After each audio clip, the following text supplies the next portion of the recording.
हे guys, so next lecture. पिछले class में हमने किया क्या था? तो हमने शुरुआत की थी मोर्फोलॉजी ऑफ प्लांट्स, अंडरस्टैंडिंग कि हम ये जो रूट टाइप्स और शूट सिस्टम्स पढ़ रहे हैं ये पढ़ ही क्यों रहे हैं, इसका होल पर्पस क्या है। फिर हमने रूट और शूट सिस्टम को समझा था। हमने पढ़ा था कि शूट सिस्टम का मेन काम क्या है, to hold the flowers and fruits in place, conduction and even some case में वेजिटेटिव प्रोपोगेशन। फिर हमने क्या पढ़ा कि रूट सिस्टम का काम क्या है, anchorage, absorption and in some cases even storage. अब हम रूट और स्टेम मॉडिफिकेशंस की बात करेंगे। अब बिफोर स्टार्टिंग दिस एक क्लैरिफिकेशन की ज़रूरत है। एनसीईआरटी में ये पार्ट नहीं है, बट बेटा एक चीज़ मैं यहाँ पे दोबारा रीइंस्टेट कर दूँ उनके लिए जो शायद इस चीज़ से थोड़े नए हैं।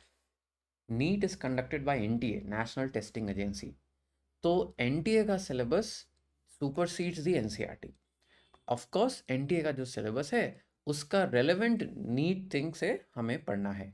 सो एनटीए के सिलेबस में रूट मॉडिफिकेशन और स्टेम मॉडिफिकेशन और लीफ मॉडिफिकेशन है, क्योंकि वो लिखते हैं प्लांट पार्ट्स एंड मॉडिफिकेशन। तो आपको ये मॉडिफिकेशन पढ़ने हैं। हाँ, अब एनसीईआरटी से रिमूव हो गया है, इसका ये मतलब नहीं है कि एग्ज़ाम में नहीं, नीट एग्ज़ाम में नहीं आएगा, शायद उतना एक्सटेंसिव ना आए। ठीक है, तो जो इंपॉर्टेंट मॉडिफिकेशंस हैं रूट के, स्टेम के, वो हमें इस लेक्चर में देखने हैं। तो सबसे पहले रूट मॉडिफिकेशन। सो सबसे पहला मॉडिफिकेशन होता है फॉर सपोर्ट, बट्रेस रूट।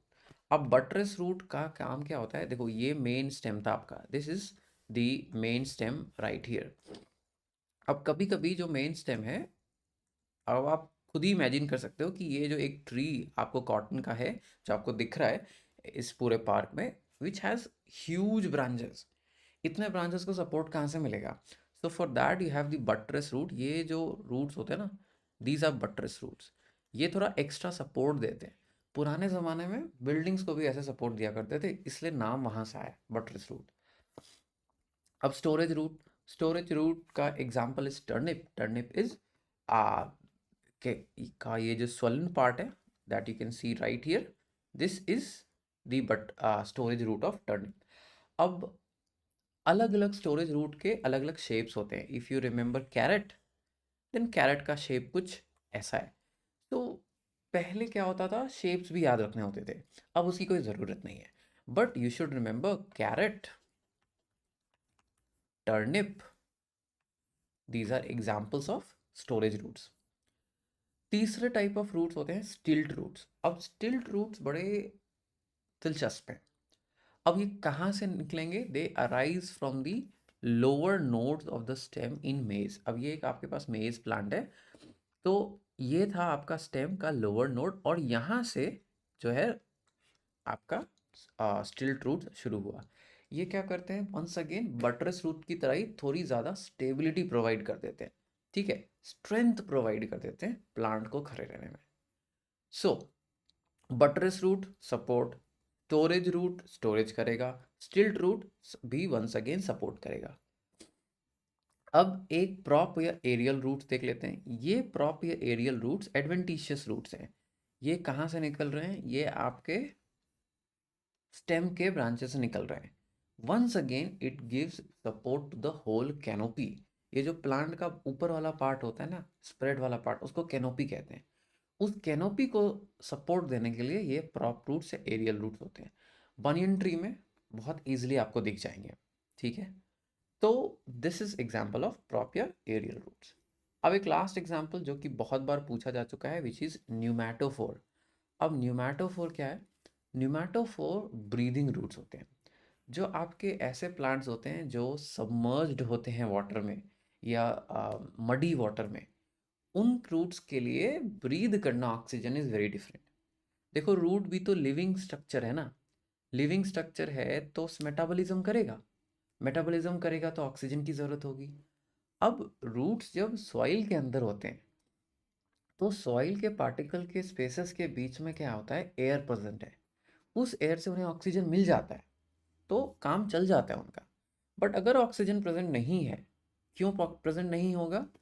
इसलिए प्रेजेंट नहीं होगा क्योंकि जो सॉइल के बीच में जो स्पेसेस था, उस स्पेस को पूरा वाटर ने भर दिया है। अब वाटर ने पूरा भर दिया है तो जगह ही नहीं है एयर के लिए, तो उस केसेस में आपके रूट्स ब्रीद नहीं कर पाएंगे। तो फिर क्या जुगाड़ होता है, एक ही जुगाड़ क्या है कि रूट के वर्टिकल ब्रांचेस निकलते हैं और ये वर्टिकल ब्रांचेस आपके पानी के ऊपर तक आ जाते हैं। सो अब जो ये आप पेग लाइक स्ट्रक्चर्स इधर देख रहे हो ना, ये वर्टिकल ब्रांचेस हैं।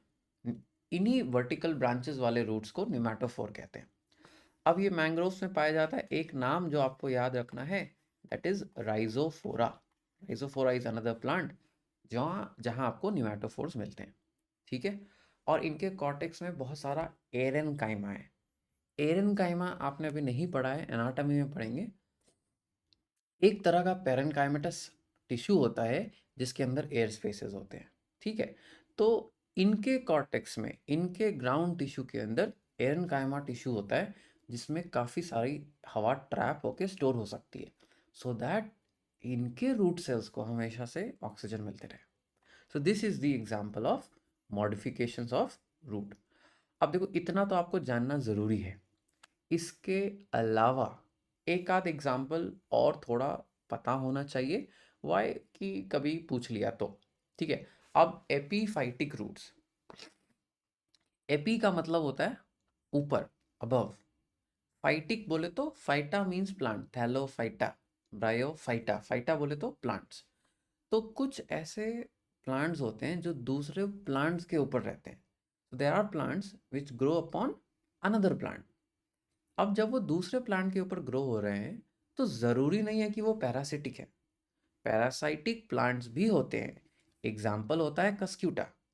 बट कुछ प्लांट्स जैसे कि ऑर्किड जो होते हैं वो दूसरे प्लांट्स के ऊपर ग्रो कर रहे हैं बट खुद का फोटोसिंथेसिस कर रहे हैं। अगर खुद का फोटोसिंथेसिस कर रहे हैं तो वो पैरासाइट नहीं कहलाए, वो एपीफाइट कहलाए। अब अगर वो दूसरे प्लांट के ऊपर ग्रो कर रहे हैं तो वहाँ ग्रो ही क्यों कर रहे हैं? क्योंकि जब बारिश होगी तो उन जगहों पे, उन ब्रांचेस में थोड़ा सा पानी इकट्ठा होगा, पानी विल बी स्टोर्ड। तो एपीफाइटिक प्लांट जो होते हैं ये आपका वही पानी को ऑब्जॉर्व करते हैं। और क्योंकि अब ऊपर हैं, दूसरे प्लांट के ऊपर ग्रो कर रहे हैं तो सनलाइट भी मिल रहा है। तो एपीफाइटिक प्लांट्स जो होते हैं ये दूसरे प्लांट के ऊपर ग्रो कर रहे हैं और उस प्लांट के न्यूट्रिशन पे डिपेंडेंट नहीं है। पानी या मिनरल जो ट्रैप हो जाएगा रेन वाटर का, उस पे डिपेंडेंट है। मिनरल रेन वाटर में नहीं होता बट वाटर। तो उस पानी को ऑब्जॉर्ब करने के लिए उनके पास एक स्पेशल मॉडिफिकेशन हो सकता है रूट में। उस मॉडिफिकेशन को कह सकते हैं वेलामिन। वेलामिन एपिडर्मल सेल का मॉडिफिकेशन होता है, ठीक है। एपिडर्मल सेल क्या है? Outer most tissue of the plant, जो प्लांट पार्ट्स को प्रोटेक्ट करता है, उसको कहते हैं एपिडर्मल टिश्यू। तो ऐसे क्वेश्चन आ सकता है वेलामेन इज फाउंड इन, और आंसर होगा ऑर्किड, ठीक है। अब पैरासिटिक रूट्स, रूट जिसका काम है पैरासिटिज्म करना। पैरासिटिज्म मतलब किसी और से न्यूट्रिशन को अब्जॉर्ब करना। उसका एग्जाम्पल हो जाएगा कस्क्यूटा, और उनके पास होता है हॉस्टोरियल रूट्स। हॉस्टोरियल रूट्स जो है दूसरों प्लांट के टिश्यू में डिग करेंगे और उनसे न्यूट्रिशन ऑब्टेन करेंगे। सो हॉस्टोरियल रूट्स का काम वो है। तीसरा एक्स्ट्रा थिंग जो आपको पता होना चाहिए which is reproductive root. Reproductive root नाम ही बता रहा है आपको, reproduction, production of new plant. अब देखो, हमने पढ़ा था कि प्लांट सेक्सुअल वेजिटेटिव प्रोपोगेशन दोनों कर सकते हैं। वेजिटेटिव प्रोपोगेशन में फ्लावर का कोई इस्तेमाल नहीं है, तो वो रूट्स और स्टेम दोनों से हो सकता है। तो जब रूट्स से होगा then will say that is an example of reproductive root. Example is sweet potato. Sweet potato का रूट में बर्ड्स होंगे और इन बर्ड्स का इस्तेमाल करके आप रिप्रोडक्शन भी आसानी, प्लांट रिप्रोडक्शन भी आसानी से कर सकता है, ठीक है। So summary of all the roots that we have studied till now. पहले हमने पढ़ा buttress root, support, storage root, turnip, carrot, radish, stilled root, once again maize for support, nematophore for breathing, prop या aerial root for support। ये हैं root के modifications, ठीक है। अब हम आएंगे स्टेम के मॉडिफिकेशंस की तरफ, ठीक है। अब स्टेम का मॉडिफिकेशन सबसे पहले होता है जो हमें पढ़ना है, that is for vegetative propagation. Stems vegetative propagation के लिए भी यूज हो सकते हैं। अब यहाँ पे कंफ्यूजन शुरू होता है। सबसे पहला कैटेगरी जो है वो आपको पढ़ना है रनर्स एंड स्टोलॉन। अब देखो फर्क क्या होता है, runners almost horizontal to soil grow करते हैं, ठीक है, runner is found in strawberry. जो स्टोलॉन्स होते हैं वो थोड़ा सा ऑब्लिकली ग्रो कर सकते हैं, they can jump and then they can touch down. ये स्टेम है, एक वेजिटेटिव मॉडिफाइड स्टेम है जो नोड से शुरू हुआ था। स्टेम के नोड से बेस से शुरू हुआ, या तो हॉरिजॉन्टली चला तो रनर बोल देंगे, अगर थोड़ा सा ऑब्लिकली चला तो स्टोलॉन बोल देंगे, ठीक है। यहाँ पे you have to give example, runner in strawberry, mint in jasmine में आपका रनर्स सॉरी स्टोलॉन्स आप बोल सकते हो। स्ट्रॉबेरी में रनर और मिंट और जास्मीन में स्टोलॉन्स, बस इतना फर्क है। अब देखो ये जो स्टेम है बेस से शुरू हुआ, जहाँ पे ये टच डाउन करेगा वहाँ पे नए रूट्स और नए स्टेम को दे देगा। तो बेसिकली प्लांट का रिप्रोडक्शन हुआ ना, तो सारे वेजिटेटिव स्टेम्स जो हम पढ़ने वाले हैं अभी, वो अपने नए नोड से नया रूट और नया शूट सिस्टम को गिव राइज देंगे। जैसे नया रूट या शूट सिस्टम आ गया, नया प्लांट आ गया। तो runners and stolons are first kind. Second kind है ऑफसेट। ऑफसेट एक्वाटिक प्लांट में पाया जाता है, जैसे पिस्तिया एकॉर्निया। अब ये कहाँ होगा, lateral branch, once again base से एक लैटरल ब्रांच शुरू होगा, पानी के ऊपर हॉरिजॉन्टली रन करेगा और अपने नेक्स्ट नोड पे ऊपर शूट नीचे रूट देगा। That is it. Eichhornia is nothing but water hyacinth. So each node bears a rosette of leaves and tufts of root. Rosette means collection, tuft means collection, leaf का collection, root का collection, ठीक है। तो पानी में हुआ तो offset, जमीन पे अगर हॉरिजॉन्टली रन कर रहा है तो रनर, थोड़ा सा ऑब्लिकली ग्रो होके फिर नीचे टच किया तो स्टोलॉन, ठीक है। अब आते हैं नेक्स्ट। नेक्स्ट इज आपका सकर्स। नाउ सकर्स इंपॉर्टेंट है। ये जनरली मिंट में भी पाया जाता है, बनाना, पाइनएप्पल, क्रिजेंथीमम में पाया जाता है। स्टेम के अंडरग्राउंड पार्ट से लैटरल ब्रांच निकलेगी। अभी तक स्टेम के एरियल पार्ट से निकला था, ठीक है, स्टेम के बेस से। यहाँ क्या हुआ, स्टेम के अंडरग्राउंड पार्ट से एक ब्रांच निकली, थोड़ा दूर हॉरिजॉन्टली चली और फिर ऊपर आके नया रूट नया स्टेम को ब्रांच कर दिया। ये बीच से डिसोसिएट भी हो सकता है। This is an example of sucker, ठीक है। तो ये तीन तो हमें याद रखने पड़ेंगे। रनर स्टोलॉन्स सिमिलर होता है क्योंकि इसलिए उसको साथ में ले लेते हैं। ऑफसेट विच इज आपका pistia cornea and sucker which is आपका बनाना एंड क्राइसेंथीमा, ठीक है। अब हम पढ़ेंगे stem modification for other purposes. अब अदर पर्पसेस में क्या क्या आ सकता है, सबसे पहला फोटोसिंथेसिस। अब देखो जो जीरोफाइटिक प्लांट्स है ना, उन प्लांट्स में आपका फोटोसिंथेसिस लीफ के थ्रू नहीं हो सकता। क्यों नहीं हो सकता, बिकॉज सिंपल रीजन कि अगर लीफ हुए और ब्रॉड लैमिना हुआ, ब्रॉड एक्सपोज सरफेस हुआ, तो वाटर लॉस बहुत ज़्यादा होगा। तो एक ही काम करना पड़ेगा मुझे, मुझे लीफ को गायब करना पड़ेगा। लीफ गायब मैं कैसे करूं, तो leaf is converted into spine. Leaf जो है पॉइंटेड स्ट्रक्चर में कन्वर्ट हो जाते हैं।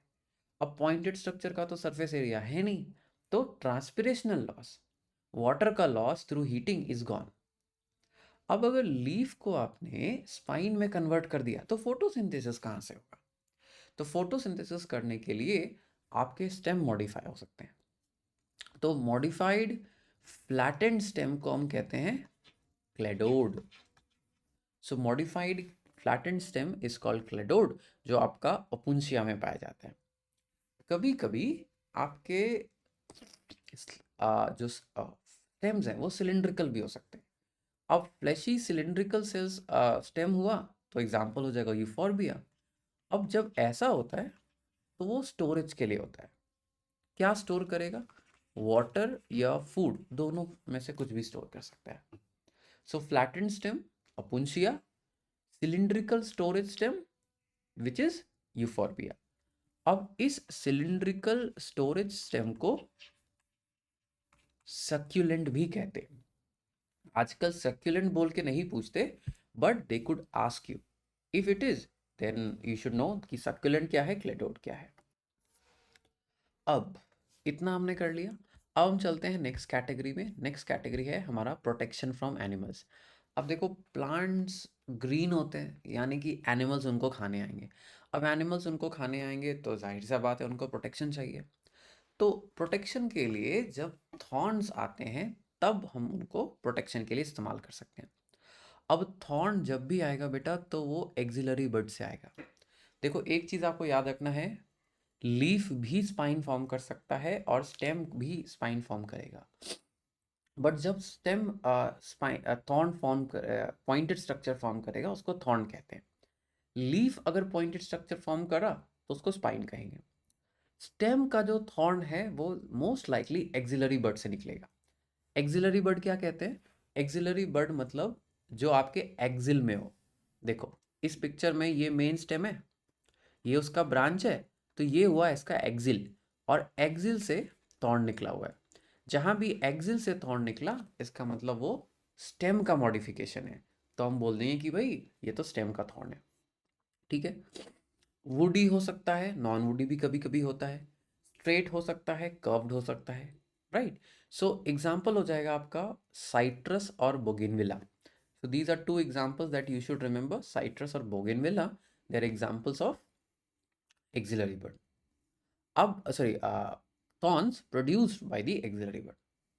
दूसरा आता है स्टोरेज। अब स्टोरेज का मतलब फूड स्टोर करेगा। अब स्टोरेज में बहुत सारे ऑप्शंस और नाम आपको पहले पढ़ने पड़ते थे। व्हाट आर द नेम्स जो आपको पहले पढ़ने पड़ते थे? Rhizome, corm, tuber and bulb. चार नाम पहले पढ़ने पड़ते थे, राइजोम, कॉर्म, ट्यूबर, बल्ब। देखो सबका पर्पस एक ही है, the purpose is storage, but किस तरीके से ये स्टेम मॉडिफिकेशन होते थे वो फर्क होता था। राइजोम हॉरिजॉन्टल होता था, यानी हॉरिजॉन्टली ग्रो करता था। कॉर्म वर्टिकली ग्रो करता था, ऊपर की तरफ। ट्यूबर जो है वो swollen end of the stem हुआ करता था। बल्ब जो है वो फ्लैशी हुआ करता था और उसके साथ लीव्स हुआ करते थे। अब आपको इनका इंडिविजुअल डिफरेंसेस नहीं पढ़ना, not needed any more, but you should know that अगर आपको ये वर्ड्स कहीं मिला, rhizome, corm, tuber and bulb, they are all example of storage stems.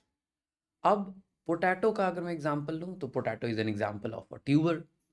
Bulb अगर मैं लूँ तो आप जो अनियन कंज्यूम करते हो, the onion is an example of a bulb. So bulb का एग्जाम्पल हो गया आपका अनियन। राइजोम का एग्जाम्पल आपका क्या हो सकता है? तो राइजोम आपका टर्मरिक और जिंजर जो है ना, ये सारे राइजोम्स हैं। ठीक है, ये हॉरिजॉन्टली ग्रो करते हैं। अब इनमें भी फ़र्क है, आपको फ़र्क नहीं समझना कि राइजोम और कॉर्म का क्या फ़र्क है। अब कॉर्म का एग्जाम्पल हो जाएगा आपका जमीकन और एमॉर्फोफैलस। एमॉर्फोफैलस। तो ये सारे के सारे स्टोरेज स्टेम्स हैं, स्टोरेज मॉडिफिकेशन स्टेम्स हैं, स्टेम्स जो मॉडिफाई हो चुके हैं किसी न किसी स्टोरेज के लिए। ठीक है। जो प्याज आप खाते हो ना वो एक्चुअली स्टेम प्लस लीव्स दोनों हैं। ठीक है। तो आप बाद में जब लीफ मॉडिफिकेशन पढ़ोगे तो वहाँ भी अनियन का एग्जाम्पल आएगा। जो बगल वाली चीज़ें होती है प्याज की, वो एक्चुअली मॉडिफाइड लीफ है, फोटोसिंथेटिक नहीं है ना, इसलिए मॉडिफाइड बोल दिया। क्योंकि नॉर्मली लीफ क्या होता है? ग्रीन होता है, फोटोसिंथेटिक होता है। बट जो मिडिल पार्ट होता है दैट इज द बल्ब, क्योंकि उसके नीचे आपको क्या दिखते हैं? उसके नीचे आपको हमेशा रूट्स दिखते हैं, that is why. Now so rhizome, corm, tuber, bulb, they are all types of stems for storage. Rhizome का एग्जाम्पल हो जाएगा आपका जिंजर, टर्मरिक। कॉर्म का एग्जाम्पल हो जाएगा जमीकंद, एमॉर्फोफैलस। ट्यूबर का एग्जाम्पल हो जाएगा आपका पोटैटो, और बल्ब का एग्जाम्पल हो जाएगा आपका onion. So these are all storage stems जो चीज़ें स्टोर करेंगी। अब आते हैं सपोर्ट पे। अब स्टेम कभी कभी वीक होता है। अगर वीक स्टेम है तो उसको ऊपर क्लाइम करने के लिए सपोर्ट चाहिए। उस समय टेंड्रिल्स हमारे पास आते हैं। अब देखो यहाँ पे वंस अगेन थॉर्न की ही तरह स्टेम और लीफ दोनों टेंड्रिल बना सकते हैं। जब लीफ या लीफ के पार्ट टेंड्रिल बनाए तो वो लीफ टेंड्रिल हुआ। जब लीफ के जगह पे ही स्टेम टेंड्रिल बना रहा है तो उसे स्टेम टेंड्रिल बोलेंगे। तो जनरली कहाँ से आएगा? सो देखो, tendrils are slender spirally coiled structures. Generally they develop from axillary bud, generally. But apical bud से भी डेवलप हो सकता है, चांसेस थोड़े कम होते हैं। ठीक है, सो एक्सिलरी बड या तो एपिकल बड से होगा। और क्या काम करेगा? प्लांट को कॉइल और सपोर्ट में हेल्प करता है। एग्जाम्पल क्या है? Cucurbits family. So cucumber, pumpkin, watermelon, these are all example of stem tendrils. ठीक है, so this is the type of stem that we have. अब एक बात याद रखना, स्टेम में कभी कभी ट्राइकोम्स हो सकते हैं। Trichomes are hair like structures found on the stem. क्यों? प्रोटेक्शन के लिए। And these hair like structures can sometime be pointed, तो it makes it less desirable for the herbivores. Herbivores आगे उनको नहीं खाना चाहेंगे, सिंपल। ठीक, सो क्या किया हमने आज के लेक्चर में? Stem and root modification. Root modification support, storage या ब्रीदिंग के लिए हो सकता है। Stem modification vegetative reproduction, support, protection, storage या फोटोसिंथेसिस के लिए हो सकता है। क्लियर? नेक्स्ट लेक्चर में will start with understanding of leaf and leaf modification, एक ही लेक्चर में करेंगे। उसके बाद फ्लावर और इन्फ्लोरेसेंस में शुरू करेंगे। ठीक है, if you have any questions let me know, and remember, tests are updated on the website, you can easily attend them. Okay, take care, bye bye.